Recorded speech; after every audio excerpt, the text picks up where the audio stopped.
Bueno,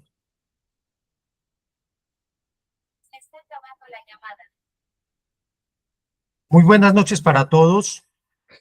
Mi nombre es Julián Castaño Montoya, presidente y fundador de la Oficina Latinoamericana de Prevención, Investigación y Tratamiento de las Adicciones Olprad International ONG.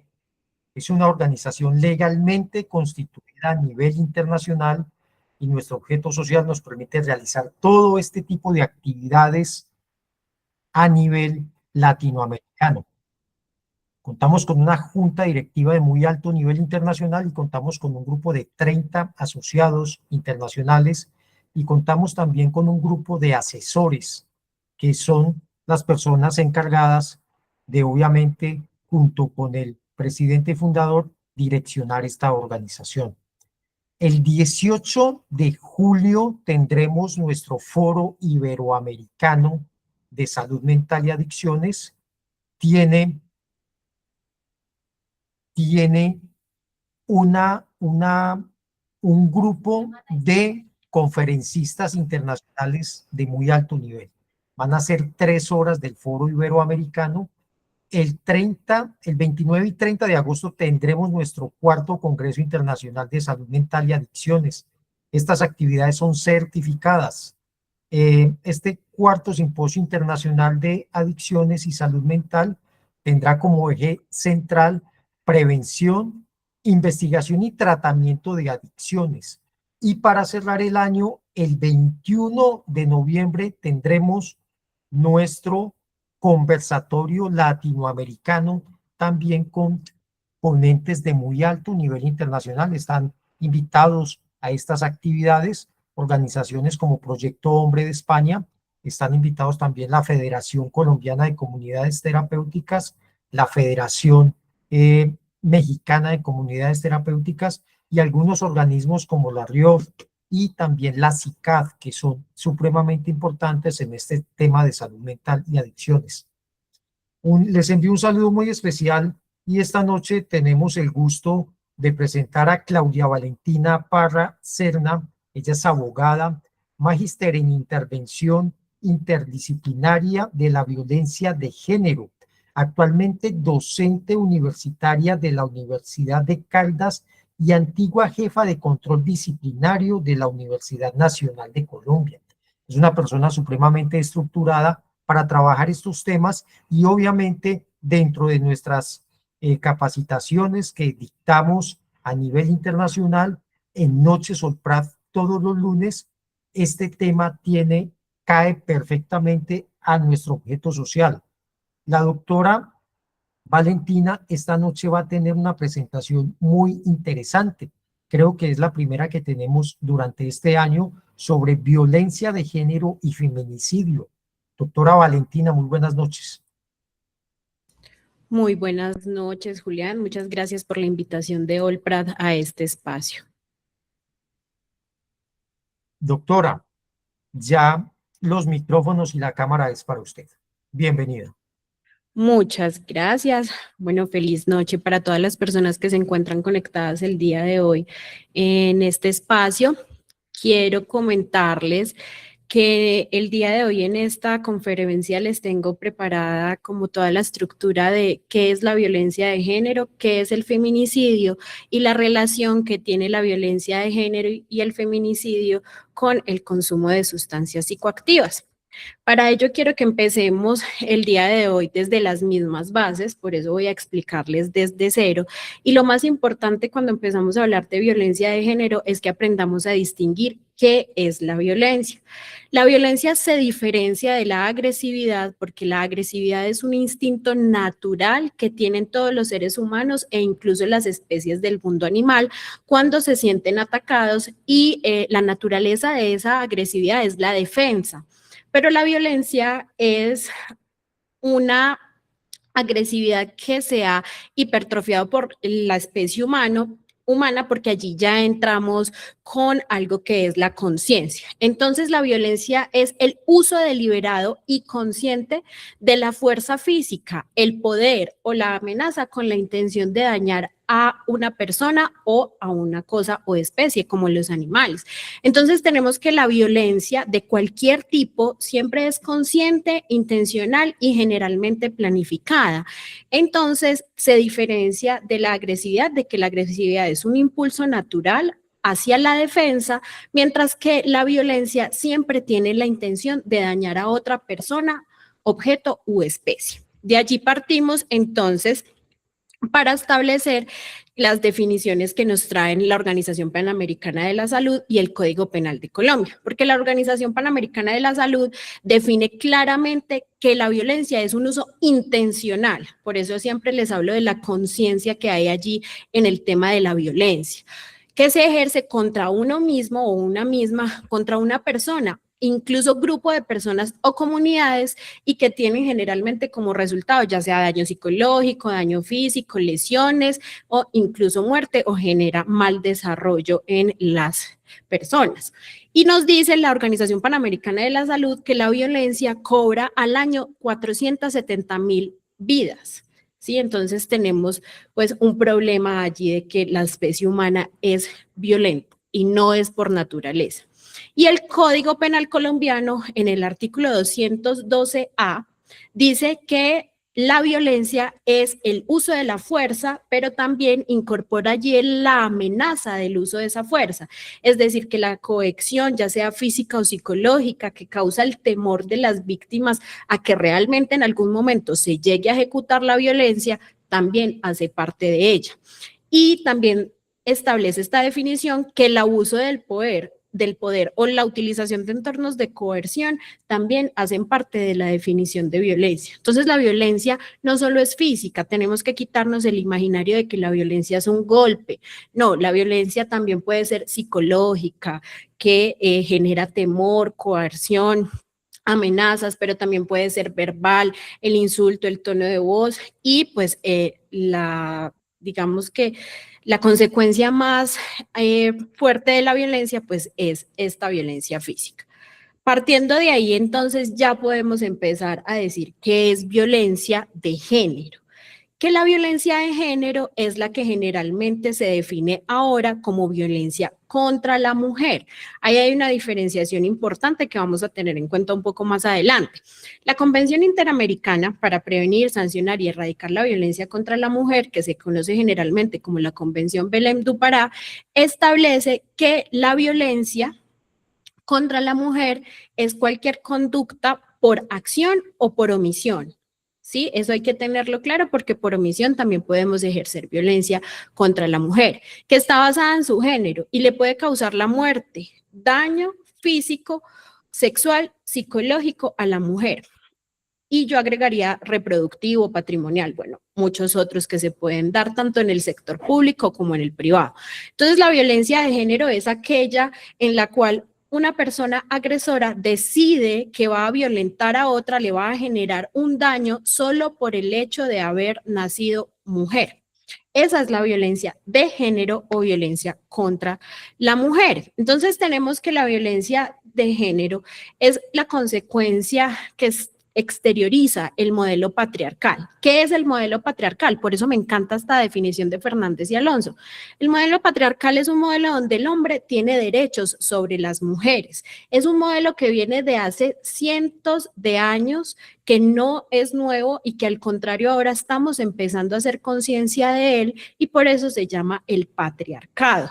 ¿Sí? A esto que es aquel concepto en el cual por orden social los hombres tenían prevalencia o valían más que las mujeres y ello estaba basado en ¿qué? Pues en una serie de rasgos, de roles, de estereotipos que se le han asignado a lo largo de la historia a hombres y a mujeres o a lo femenino o lo masculino. Y que genera que aún actualmente todavía se discrimine a la mujer y se le posicione en una posicionar en una subordinación o en una posición en la cual siempre va a tener menos poder que los hombres. Y por eso generalmente es que se agrede a las mujeres de forma física, psicológica, verbal o sexual, por esta idea que está en la especie humana desde hace tantos años de que las mujeres valen menos que los hombres y que ha sido arraigada por cosas tan fuertes como incluso la religión. Esta violencia de género o contra la mujer, al igual que la violencia basada en el género, como conjunto que vamos a ver ahora, generalmente inician algo tan sutil como lo son los estereotipos. Por eso es importante hablar de los estereotipos, porque los estereotipos son ideas o creencias simples y generalizadas que tenemos sobre una persona o grupo de personas. Y generalmente se basan en normas sociales y culturales, pero no en la realidad individual de cada persona.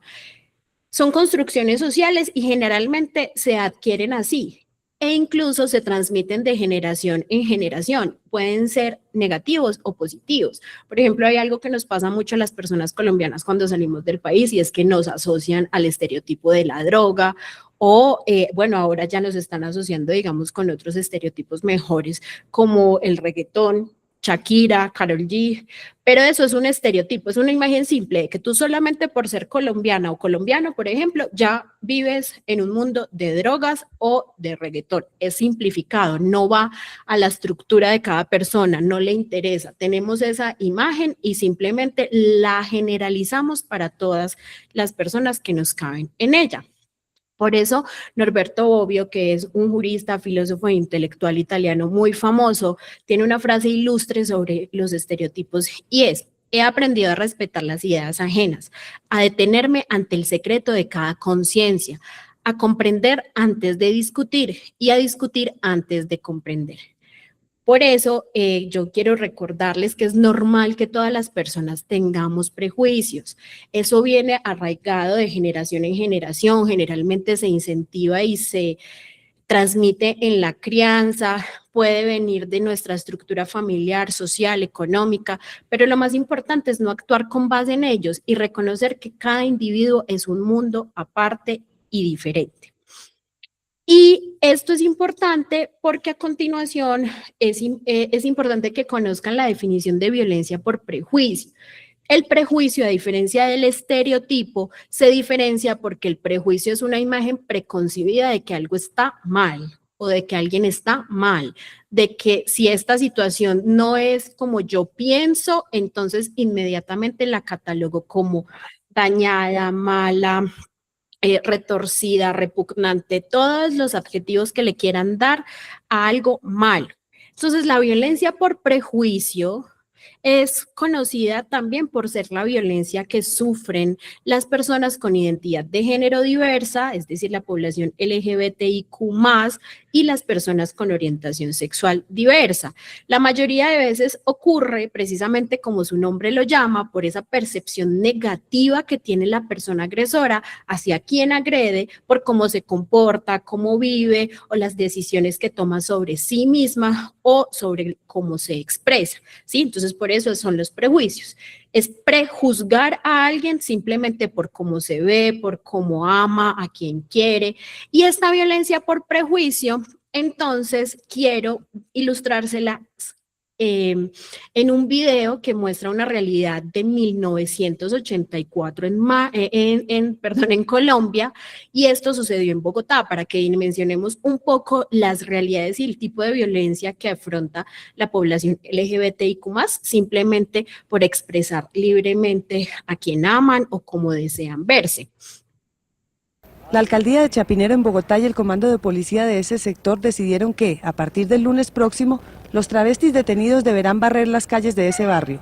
Según ambas autoridades, el Código de Policía los ampara para ello, aunque en ninguna parte de la ley se especifica que se puede detener a los travestis por el hecho de ser travestis. A los travestis que se nieguen a barrer les queda la cárcel por alternativa, con arrestos que van de 1 día a 6 meses. El noticiero de las 7 buscó también la opinión de los travestis sobre esta medida. Como la ley tiene el mundo en las manos, pueden hacer con nosotros lo que quieran, ¿sí?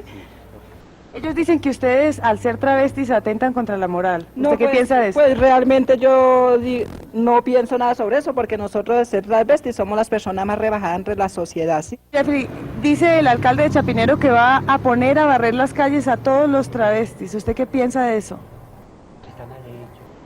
Ay, pues no sé decirle porque eso me parece muy mal hecho lo que pueden hacer. ¿A usted la han detenido alguna vez? Más de una vez me han llevado a la estación y hasta la distrital me han mandado por ser así. ¿Le ha tocado hacer trabajos forzados también? ¿La policía le ha puesto a Me han trabajar? puesto a trabajar, a barrer así. trapear en la A trapear allá.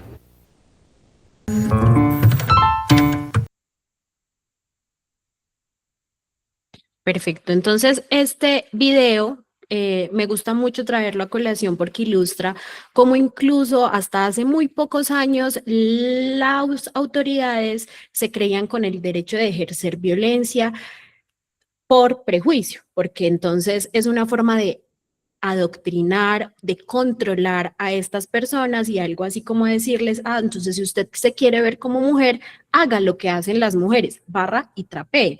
Esta es la violencia por prejuicio de la que les hablo y la que aún todavía viven estas personas, que termina, por ejemplo, en transfeminicidios, violencia sexual contra esta población y muchas otras violencias que sufren. Entonces, la violencia por prejuicio y la violencia de género, perdón, o violencia contra la mujer, se agrupan en una gran especie que se llama violencia basada en el género, que es la que ahora conocemos y de la que más estamos hablando. Porque la violencia basada en el género, es decir, estas dos violencias que sufren estos grupos poblacionales, las mujeres y las niñas, junto con las poblaciones diversas, son un problema de salud pública y una violación a los derechos humanos reconocida por mecanismos internacionales, como la Convención Belém do Pará que les dije ahora. Entonces, este gran género de violencia basada en género se refiere a la violencia que sufre cualquier persona debido a su sexo, por su identidad de género o expresión de género, ¿sí? Cuando estas personas o las mujeres no seguimos las normas socioculturales impuestas por este sistema patriarcal a lo largo de cientos de años, pues generalmente lo que se recibe por el sistema o por personas es violencia. A eso es que nos referimos cuando hablamos de violencia basada en el género. Entonces, espero que esto les quede un poquito claro para poder continuar con lo más grueso del asunto, que es el feminicidio. Quiero que tengamos claro que el término violencia basada en el género, violencia contra la mujer, generalmente se usa de manera sinónima con el término de violencia basada en género. Entonces, la Corte Constitucional, por ejemplo, utiliza la definición de violencia basada en género en este momento y allí describe cualquier acto que se dirija contra mujeres, niñas o población sexogenéricamente diversa. Es decir, ahora el término violencia basada en el género es el término correcto para referirse a todo este grupo de violencias que sufrimos en razón al género. Hay otro concepto importante y es el de interseccionalidad.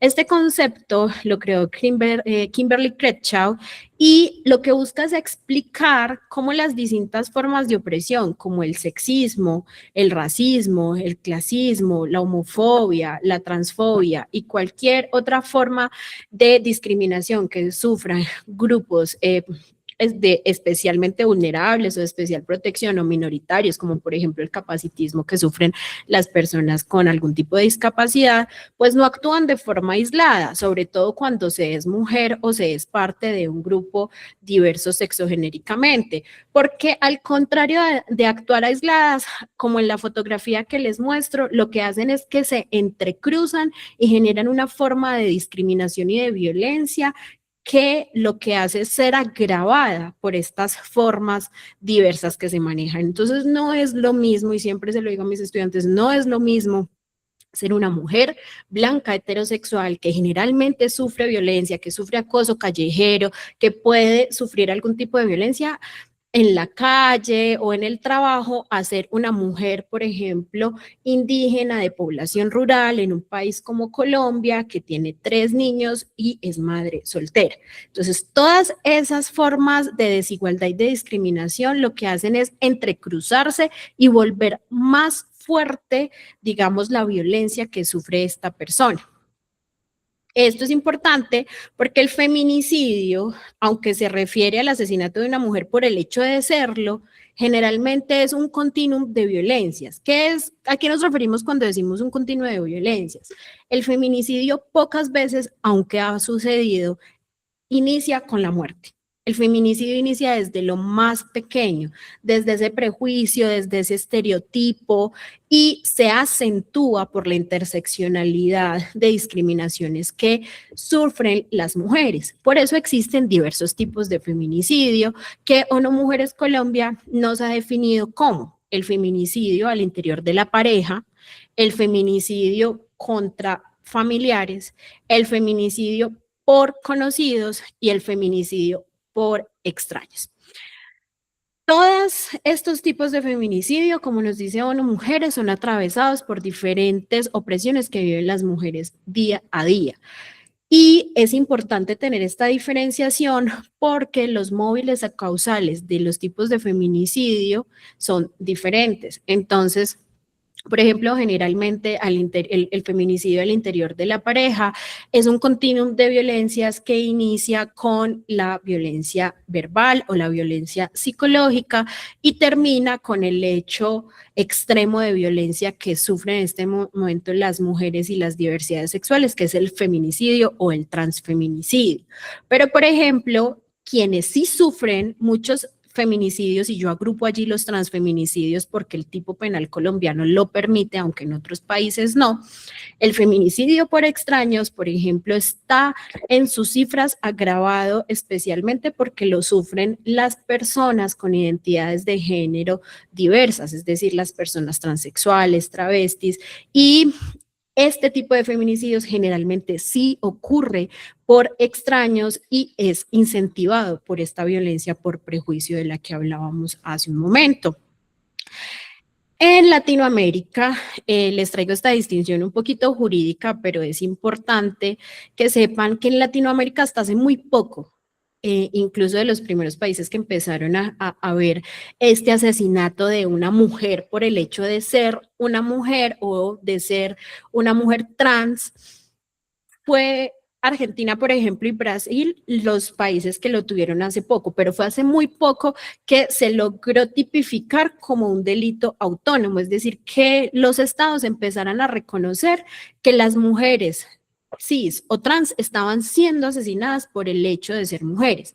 Entonces, por ejemplo, Argentina, que es de los primeros países que reconoce el término de femicidio, a diferencia del de feminicidio, lo reconoció en el 2012 no como un delito autónomo, sino como un agravante del homicidio. ¿Sí? Entonces, mediante la ley 26.791 modificaron el artículo 80 del Código Penal e introdujeron como agravante al delito de homicidio el hecho de que fuera ocasionado contra una mujer por el hecho de ser mujer. En Brasil, en el 2015 se reconoció por el sistema jurídico el feminicidio, porque bueno, hay una diferencia práctica importante entre el término feminicidio y femicidio que se los quiero explicar acá. Pero bueno, con Brasil, voy a terminar primero, se reconoció como delito autónomo hasta hace apenas 2 años con la reforma de la ley 14.994 del 2024, pero antes también el feminicidio en Brasil era un agravante del delito de homicidio. Entonces aquí hay una diferencia importante que quiero que les quede clara frente al término femicidio y el término feminicidio. El término femicidio lo empezamos a utilizar en Latinoamérica como una transcripción literal del término femicide, que utilizaba la legislación de Estados Unidos y las pioneras del término allá. Entonces se tradujo al español textualmente y lo que traduce es homicidio de mujer o homicidio femenino. El término feminicidio lo empezó a usar Marcela Lagarde en Latinoamérica para reconocer que la muerte de las mujeres no solamente se daba porque sí, sino que era una violencia que partía de una causa estructural como es el machismo, que proviene de un sistema patriarcal que nos ha gobernado por cientos de años, porque incluso dicen que la división sexual del trabajo en los seres humanos empezó desde los neandertales, porque hay estudios sobre sus dientes y cómo dividían el trabajo de acuerdo al sexo. Entonces, Marcela Lagarde empieza a describir que no había solo femicidio, sino que era feminicidio, porque había un problema estructural que estaba asesinando a mujeres alrededor de todo el mundo cada año. Por eso, en Latinoamérica usamos actualmente el término feminicidio, incluso en la legislación. En México, por ejemplo, fue hasta 2012 que el Código Penal Federal lo conoció como delito autónomo y en Colombia se pasó de ser agravante del tipo penal de homicidio en 2015, cuando la ley 1761 de 2015, ley Rosalvira-Celi, lo reconoció como un delito autónomo, y la ley 2356 del 2024, hace 2 años, le quitó los beneficios que podían recibir las personas que habían cometido este delito. Entonces, como un paneo general del tipo penal de feminicidio, teniendo en cuenta que se reconoce en este momento como un delito autónomo en varios países, pero que también pueden verlo en algunas legislaciones de Latinoamérica como femicidio, algunas que son un poco anteriores, digamos, a las actualizaciones conceptuales que se han venido desarrollando, porque sabemos que este tema de género ha sido muy desarrollado a partir del 2000 aproximadamente hasta la actualidad, entonces cada vez vamos adquiriendo más conocimiento sobre ello. Entonces, ahora sí me gustaría que entráramos a hablar sobre sustancias, género y violencia. Lo primero y que quiero comentarles es que la violencia contra la mujer se observa desde el prejuicio que la mujer siempre recibe cuando consume, ¿qué? Cualquier cosa. Entonces, por ejemplo, empezamos a ver que las mujeres fumaban y dicen, ay, qué fea se ve una mujer fumando, pero los hombres fuman y jamás pues yo he visto que le digan a un hombre, ay, qué feo se ve un hombre fumando, a no ser pues que sea de pronto la mamá o la abuelita, algo así. Pero conceptual y socialmente, desde el cigarrillo, que no, digamos, ingresan en el tema de sustancias psicoactivas hasta las sustancias pues más fuertes, las mujeres siempre van a recibir un prejuicio mayor por consumir. Entonces una mujer borracha siempre es como, ay, vea cómo está, quiere algo, bueno, está buscando el escándalo, quiere llamar la atención. Entonces, empecemos desde lo más básico, que es el prejuicio que hay frente a las mujeres que consumen, ¿sí? Pero también ese estigma asociado al consumo genera algo muy delicado y es que silencia a las víctimas. Entonces, se convierte en un arma contra las mujeres el hecho de consumir cuando ocurre desafortunadamente alguna situación de vulnerabilidad o agresión, generalmente en estos espacios es de agresión de tipo sexual, porque este prejuicio frente al consumo silencia a las víctimas y les genera culpabilización. Entonces, además de culpabilizarse ellas mismas, generalmente cuando acuden al sistema de salud o al sistema jurídico, las víctimas pues reciben prejuicios por parte de las personas que las están atendiendo, como los que ven en la imagen, no merece que la escuchen, no es una víctima real, ¿para qué se mete eso? Pues es su culpa porque estaba borracha, ¿para qué se va a ese tipo de fiestas? Es que las mujeres nada tiene que estar haciendo, es que si fuera una niña de casa no estaría en esas, es que, y peor aún, porque cuando ocurren estos escenarios con personas que son víctimas menores de edad, también entonces empieza el juzgamiento hacia las mamás o hacia las abuelas o hacia las personas que las tengan a cargo, que generalmente siempre está dirigido hacia mujeres. Entonces, ¿dónde estaba la mamá? ¿Por qué la dejó salir? Es que no le ponen cuidado, es que esos niños no les ponen reglas en la casa, la mamá es una permisiva.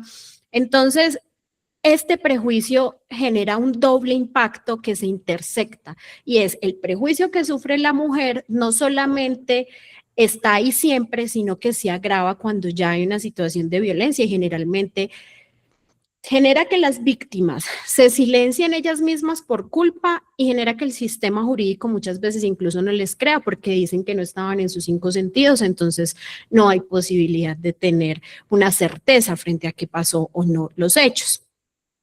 Y también es importante hablar de las sustancias como factor de riesgo, pero jamás como la causa de la violencia de género o basada en el género. El alcohol, sobre todo, así como otras sustancias psicoactivas, son factores de riesgo. ¿Sí? ¿Por qué? Porque incrementan la probabilidad de ejercer violencia por parte de los agresores y de sufrir violencia cuando hablamos de las víctimas, pero también además incrementan la frecuencia y Sobre todo, los estudios demuestran que generan un problema en la severidad con la cual se ejecuta esta violencia. Los golpes son más fuertes, los insultos son peores, la violencia psicológica es más grave y la violencia sexual se exacerba. Pero nunca vamos a hablar de que las sustancias, incluido el alcohol, siempre hago énfasis en eso, generen la violencia, porque como lo vengo desarrollando hace un momento, la violencia de género es producto de un sistema estructural patriarcal y machista que nos ha puesto a las mujeres siempre como inferiores frente a los hombres. El consumo, entonces, aparte de eso, puede ser un factor de riesgo para recibir violencia basada en género, por la situación de indefensión en la que se puede presentar frente a la víctima, por la forma en la que desinhiben al agresor y hacen que se controlen menos. Pero también algo que casi no se habla es que el consumo de sustancias de cualquier tipo puede ser resultado de haber sufrido violencia basada en el género o violencia sexual.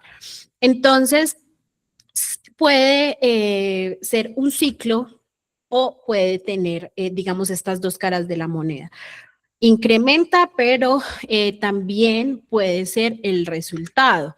Por eso García, Cardona y Tirado en 2021 documentaron en este estudio que les dejo aquí abajito la cita, que entre las consecuencias no mortales, o sea, no el feminicidio, que es la consecuencia mortal, de las violencias contra las mujeres, específicamente, estaba el consumo de sustancias psicoactivas junto con la depresión y la ansiedad.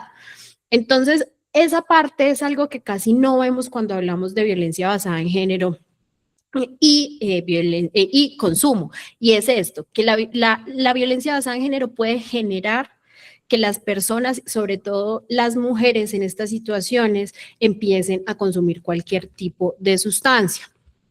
Y hay algo que sí quiero ponerle sobre la mesa el día de hoy y es la doble discriminación que sufren las madres que pueden ser consumidoras. ¿Por qué doble discriminación? Porque no solamente tienen que sufrir el estigma de que es una mujer que consume alcohol o que consume alguna otra sustancia, sino que además atraviesan el estigma de ser mala madre. ¿Sumado a qué? A que si llegan a reconocer que tienen un consumo problemático, jurídicamente van a enfrentar unas circunstancias sobre la tutela de sus hijos, lo que incrementa que las mujeres consumidoras y madres generalmente pues no pidan ayuda porque les da terror muchas veces reconocer el problema por las consecuencias jurídicas, psicológicas y sociales que trae este reconocimiento. Y además de ello, pues teniendo en cuenta que el ser madre incrementa y exacerba los problemas de salud mental que podemos padecer las mujeres, desde la depresión postparto hasta el exceso de carga en el hogar, el exceso de carga mental, la doble jornada si es una mujer trabajadora, que pues son situaciones de riesgo que pueden generar pues mayor posibilidad de consumo. Entonces es una línea interseccional compleja la que sufre una mujer que además es madre con el tema de consumo. Porque si reconoce el problema, pues se enfrenta a condiciones peores en las que estaba, pero si no lo reconoce, pues también tiene otras consecuencias al interior de su familia. Entonces, para cerrar y dar, digamos, paso para ver si tienen alguna pregunta, dentro de las principales conclusiones en esta pequeña ponencia hoy es que la violencia basada en el género no es un problema individual y es un problema estructural y además es una violación a derechos humanos, frente a las cuales los estados, por lo menos latinoamericanos firmantes de la Convención de la EMDUCTARA, tienen una serie de obligaciones como lo son la debida diligencia, que busca erradicar en algún momento, según los Objetivos de Desarrollo Sostenible, debería ser dentro de muy poco, pero sí busca erradicar en algún momento la violencia contra las mujeres para garantizar la igualdad.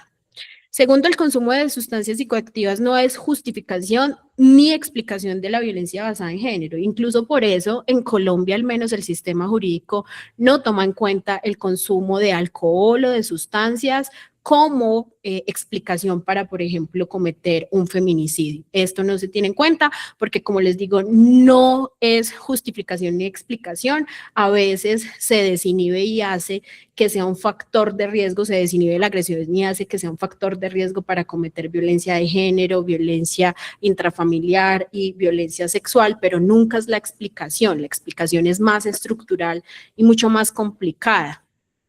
Y el tercero es que el estigma que se da frente al consumo también vulnera derechos y se convierte en una forma de violencia basada en el género, en el cual muchas veces pueden incurrir las instituciones por estos prejuicios que se tienen frente a las víctimas, madres o mujeres que consumieron, consumen o estaban en una situación de debilidad manifiesta por algún tipo de escenario ligado pues a todas las situaciones problemáticas como lo son la noche, el estar solas, el no estar en sus 5 sentidos. Entonces a veces estos estigmas y estos prejuicios generan mayor victimización que la que per se ya ha sufrido la víctima. Entonces sí es una invitación a que tengamos más empatía, mucho respeto frente a la diferencia, pero sobre todo al escuchar y no juzgar. Muchas gracias. Muchísimas gracias, doctora Valentina. Una gran y magistral presentación tuvo usted esta noche. Cabe anotar de que en hogares donde hay menores de edad, donde los padres son consumidores de algún tipo de sustancias, generalmente, y la estadística lo dice muy claro, porque nosotros manejamos unas estadísticas a nivel latinoamericano de una violencia muy alta de género, tanto en hombres como en mujeres. También existe, desafortunadamente, madres de familia que son consumidoras de sustancias de alcohol o poliadicción, que son diferentes sustancias al mismo tiempo, donde sus esposos son sometidos a violencia intrafamiliar también. Y hay unas estadísticas muy claras que hablan sobre, desafortunadamente, un consumo en pareja, padre y esposa, y son unos jovencitos, unos niños menores de edad, menores de 14 años, que diariamente, semanalmente están viendo este tipo de espectáculos, llamémoslos así, donde su papá y su mamá están ebrios, tomando y consumiendo después de un consumo de alcohol, pasan ya a otro tipo de sustancias y permanecen muchas horas, hasta 2 y 3 días consumiendo sustancias, y son estos niños a la deriva. Vamos a abrir algunas preguntas. Las personas que deseen levantan la manito, lo hacen directamente por el chat o obviamente por el micrófono. Le vamos a dar un saludo muy especial a los estudiantes de Consejería en Adicciones, Patología Dual y Coordinación Clínico-Terapéutica, quienes se encuentran conectados esta noche. También saludamos a Yasumi Santi Esteban, Verónica Caro, Orlando y Simón Parra, Natalie Moscoso, Mariela Cristina Orozco, Cleira Status Condori, Juliet Marcela Daza, Jorge Eliezer Hernández, Germán Contreras, Jenny Arteaga, Gaby Espino de Bogotá, Claudia Patricia Serna, Claudia Castaño Montoya, Carolina Grisales, Brigitte Camila Angulo, Adriana Ortiz, Adriana Erlinda Reyes, y las personas que se encuentran conectadas de diferentes países, de Perú, de Colombia, de México, de Chile, de Costa Rica. También tenemos personas aquí conectadas de Ecuador y Perú. Las personas que van a realizar sus preguntas, por favor, lo pueden hacer por el chat, algún comentario, o pueden ir levantando la mano. A nivel latinoamericano, doctora Valentina, desafortunadamente las estadísticas son muy alarmantes, y el consumo de alcohol hoy en día las mujeres consumen más alcohol que los hombres. Está demostrado, y hay una estadística que lo está hablando muy claro, donde el consumo del alcohol hoy en día predomina en la parte de las mujeres. Y en los tratamientos de rehabilitación, hace aproximadamente unos 20, 25 y 30 años, por cada 100 varones habían exactamente y aproximadamente entre 5 y 6 mujeres. Hoy en día, para el 2026, por cada 100 varones que están en tratamientos de rehabilitación por cualquier tipo de sustancias, la mitad son mujeres. La estadística está supremamente disparada. Tenemos por acá alguna pregunta. No, todavía no hay preguntas. ¿Desea aportar algo más, doctora Valentina? Sí, Julián, muchas gracias. Precisamente es muy importante lo que menciona y es que este consumo de sustancias al interior de la pareja generalmente exacerba los niveles de violencia de parte y parte. Sin embargo, hacía referencia pues en la ponencia específicamente a las consecuencias que pueden recibir al interior de la violencia de género, porque cuando empezamos a hablar de violencia intrafamiliar, que es el término que en Colombia manejamos para la violencia que, por ejemplo, ocurre de la pareja femenina a la pareja masculina o entre parejas incluso del mismo sexo que conviven, y cuando hay menores, pues indudablemente el consumo de alcohol en Latinoamérica es un problema de salud pública que en este momento ya está siendo reconocido, porque además genera altos índices de trauma en las infancias y la reproducción de patrones violentos y agresivos que se normalizan porque generalmente al ser esto desarrollado, como dice usted, al frente o en presencia de las infancias, pues se normalizan conductas en esta fase de la socialización primaria, que es de los 0 a los 5 años, que nos marca como adultos y adultas después y genera que precisamente por eso actualmente veamos mucho más consumo de sustancias y de alcohol desde tempranas edades. Entonces tiene usted toda la razón. Cuando hablamos ya de violencia intrafamiliar, que es otro concepto diferente en este momento, que por eso no lo abordé, porque es mucho más complicado, sí hay un problema y está presente y se reconoce totalmente de violencia entre la pareja de parte y parte, que generalmente también conlleva negligencia y responsabilidad. Hay muchos tipos de violencia contra las infancias, si es que las hay en esos entornos. Entonces, indiscutiblemente, el consumo es un problema de salud pública en este momento al que tenemos que prestarle mucha atención. Incluso ya hay como dichos de que la juventud en este momento no está consumiendo alcohol y que las licoreras están preocupadas, ¿sí? Porque antes en Colombia el consumo empezaba a los 12, 13, 14, 15 años, incluso en la casa los mismos padres les decían, venga, yo le enseño a tomar, que es algo que generalmente pasaba con los hombres, pero no con las mujeres. Y ahora ya las niños, niñas, adolescentes, pues no están consumiendo alcohol, pero lo preocupante es que están consumiendo otro tipo de sustancias más difíciles incluso de detectar para sus padres y madres al momento de generar la prevención necesaria en los hogares. Muy bien, hace 10 días hicimos una publicación en nuestras plataformas y redes sociales de un trabajo de investigación que se realizó. Dentro del trabajo de investigación que se realizó, se encontró de que los menores de edad y esta juventud, la que se llama la juventud Z, la generación Z, no está consumiendo alcohol, no consumen alcohol, pero están consumiendo vapor, cigarrillos electrónicos, no fuman cigarrillos convencionales, es cigarrillos electrónicos, lo que llaman el vapor. No consumen alcohol, pero sí están consumiendo otras sustancias, sustancias inoloras. Por ejemplo, les voy a dar un dato muy acá en corto minuto. La marihuana ya no la fuman, la marihuana ya viene en pastillas y la consumen, no produce ningún olor y el padre de familia, la madre de familia no saben si su hijo está bajo el efecto porque no le siente ningún tipo de olor. Los vapor hoy en día, las sustancias contienen THC, tetrohidrocannabinol, y esta sustancia obviamente es alucinógeno, es marihuana. Viene en saborizantes, entonces usted entra a su habitación y usted siente un olor de ambientador, a piña, a frambuesa, a coco, a diferentes olores de ambiente, llamémoslo así, para una casa, y esos jovencitos están consumiendo marihuana y la familia no se da cuenta. Ahorita hay un tema mucho más profundo y es la adicción a las redes sociales, la adicción a los dispositivos electrónicos, donde estos niños permanecen por largas horas con un dispositivo electrónico. Entonces la mamá, por no prestar atención, le entrega una tablet, le entrega un teléfono, vaya, entreténgase.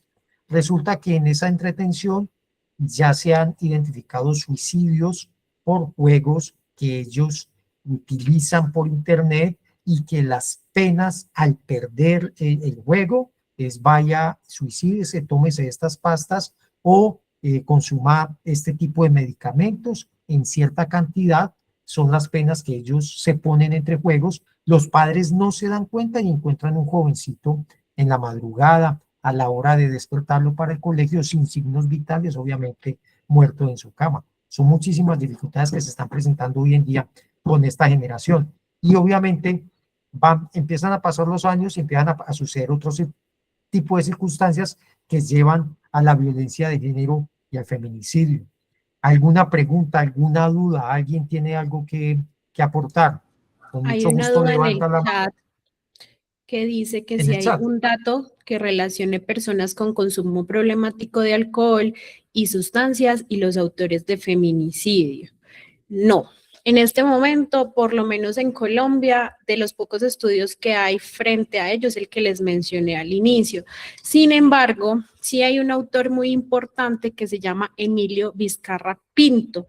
Y Emilio Vizcarra Pinto establece que son 3 los factores que generan mayor índice de feminicidios en lo que él ha estudiado.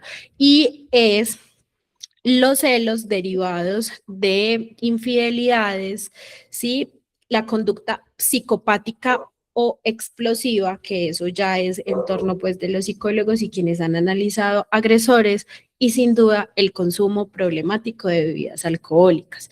Entonces, si bien no hay un estudio que establezca el número de personas por lo menos que cometieron un feminicidio bajo consumo de sustancias como alcohol u otras, sí, digamos, hay estudios que demuestran que criminalísticamente el consumo de bebidas alcohólicas problematizado, o sea, el consumo recurrente y en exceso de alcohol, sí es uno de los factores que desencadenan el feminicidio como delito.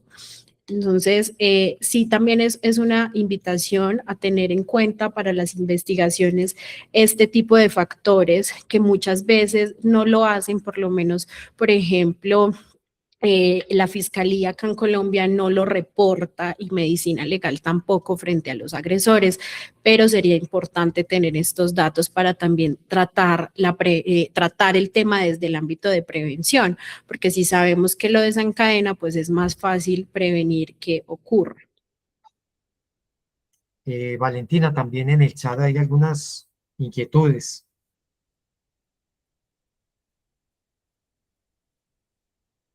Perfecto. Dice, frente a los casos de feminicidio en Colombia, considero que aún no hay una severidad en cuanto a la penalización de los autores de este tipo de violencia. Mariela, en eso tenemos 2 caras de la misma moneda. La primera es que en Colombia jurídicamente sí es uno de los países que tiene mayores penas frente al feminicidio y que tipifica la conducta frente a más actos. Porque el feminicidio como delito está descrito, por ejemplo, los motivos o las circunstancias que se pueden dar para que un delito sea configurado típicamente como feminicidio. Por ejemplo, una de ellas es cuando hay violencia sexual antes del homicidio. Entonces se entiende que la instrumentalización del cuerpo femenino es parte de esta violencia basada en el género que derivó en el feminicidio.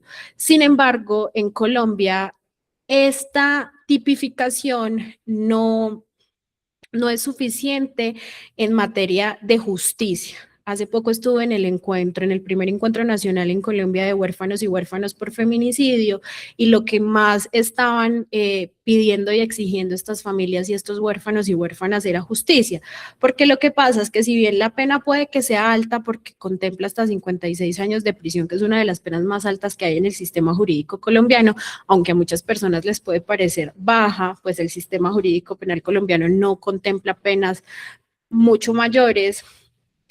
Lo que pasa es que hay impunidad porque estas personas generalmente muchas veces no se sabe ni quiénes las mataron, no hay pruebas suficientes que conduzcan al hallazgo de los responsables, los procesos se demoran muchísimos años y lo que hacen es revictimizar a las familias o a las víctimas sobrevivientes cuando son intentos de feminicidio o tentativas de ello. Entonces, si bien la pena puede que sea muy alta para lo que en Colombia tenemos como penas altas, pues no es exigible jurídicamente y las personas agresoras realmente no están respondiendo ante la justicia y ante la sociedad por este tipo de crímenes. Y eso es aún más grave si tenemos presente que se le tipificó con una de las penas más altas precisamente para promover este respeto por la vida de las mujeres y las mujeres trans, pero no se ha logrado precisamente porque existen unos índices de impunidad muy grandes, desde por mal tipificado que queda el delito hasta porque los jueces finalmente no tienen las pruebas necesarias para condenar. Entonces se vuelve complicado. Y la última que es, tenemos datos estadísticos de feminicidio con fondo de consumo de sustancias. Le explicaba ahorita la otra pregunta, Carolina, que en este momento no hay datos estadísticos de feminicidio con consumo de sustancias, al menos en Colombia, porque Fiscalía y Medicina Legal no lo reportan en este momento frente a los agresores. Generalmente en este momento los estudios se centran mucho en las víctimas, pero no se estudia a fondo los agresores y los motivos causales de este tipo de delitos, lo cual genera, como le decía Carolina ahora, dificultades en la prevención de los mismos. Muchísimas gracias, muy bien, doctora. Por acá hay una última pregunta abajo. ¿Cómo se puede trabajar en los colegios para prevenir los feminicidios? Qué buena pregunta. Qué buena pregunta, muchas gracias por ella, porque voy a contarles un poquito de historia larga. La ley Rosalvira Celi, que se da después de un crimen atroz contra una mujer que fue Rosalvira Celi, que tenemos esta ley gracias a la templanza y a la dureza de su hermana Adriana Celi, fue una mujer que fue asesinada por sus compañeros de la escuela nocturna mientras ella estaba intentando terminar el bachillerato. A veces se me quiebra un poquito la voz, me perdonan hablando de este caso, pero es que me rompe por dentro. Ella estaba estudiando el colegio, entonces cuando sale la ley Rosalvira Celi, el artículo 10º de esa ley contempló como una de las medidas para prevenir los feminicidios que en los colegios desde preescolar de manera obligatoria se tenía que enseñar la defensa de los derechos de las mujeres y los derechos humanos desde preescolar, y estableció la ley en julio del 2015 que habían 6 meses a partir de que el Congreso la expidió, o sea, la firmaron y la promulgaron, para desarrollar toda la metodología para que en los colegios se empezara a enseñar derechos humanos y derechos de las mujeres desde preescolar, como una medida preventiva para ello. Mi tesis de maestría es sobre la aplicación de esa medida y lo que yo encontré es que el Ministerio de Educación nunca desarrolló esta medida. Entonces, sí creo que era acertado el planteamiento de la ley, y es que en los colegios, por eso me encanta la pregunta, es desde donde es más importante empezar a prevenir el feminicidio como última secuela o demostración de la violencia de género, porque es que el feminicidio es la violencia más grave que puede sufrir cualquier mujer o persona diversa sexual o genéricamente. Entonces, lo más importante, siempre se lo digo a las personas que capacito, es empezar a respetar, a empezar a enseñar, el respeto por los derechos humanos y los derechos fundamentales, empezar a enseñar sobre el respeto de la diferencia, en que podemos pensar diferentes, y ahora lo estamos viendo. En un país tan polarizado como Colombia podemos pensar diferente, pero podemos respetarnos en la diferencia. Lo que no podemos pensar diferente y permitir son violaciones a derechos humanos o retrocesos en los derechos, pero siempre enseñarle a los jóvenes, sobre todo, trabajar mucho con las masculinidades para que aprendan el trato digno que merecemos todas las personas sin importar el género, la condición, el color de piel, la discapacidad, solo por el hecho de ser humanos. Y eso es algo que en los colegios en este momento no se enseña, y es esa protección a los derechos humanos como pilar fundamental de las sociedades. Entonces sí es importante trabajar más, y siempre lo he dicho, más que en la igualdad, porque es algo difícil de conseguir y que todavía nos falta como sociedad, es en que las personas aprendamos a respetarnos en la diferencia, porque va a ser lo único que prontamente nos pueda ayudar a cambiar esos estereotipos y estos prejuicios que tenemos tan arraigados y que generan en muchas ocasiones que el sistema termine generando que hombres generalmente son hombres, qué pena decirlo así, no todos los hombres, pero los índices demuestran que la mayoría de las personas agresoras de feminicidio son hombres y los índices son muy altos, pues terminen acabando con la vida de la mujer por todos estos prejuicios que se tienen sobre la dominación que hay frente a las mujeres por el hecho de ser mujeres y los estereotipos que se deben cumplir. Entonces, hay que trabajar mucho con las infancias desde muy pequeños para enseñarles a respetarnos y a que todo ser humano merece el respeto solo por serlo. De esa forma podemos trabajar cualquier tipo de violencia, porque somos una sociedad extremadamente violenta, pero si trabajamos ese respeto, la tolerancia de la diferencia, pues yo creo que vamos a lograr muchas cosas, como decía Julián, frente a la violencia de mujeres hacia hombres y de hombres a mujeres, que lastimosamente a quienes cobra más la vida siempre será a las mujeres actualmente, pero eso es lo que estamos tratando de derrotar y de derribar. Y en los colegios de verdad es muy importante trabajar con las infancias frente a eso.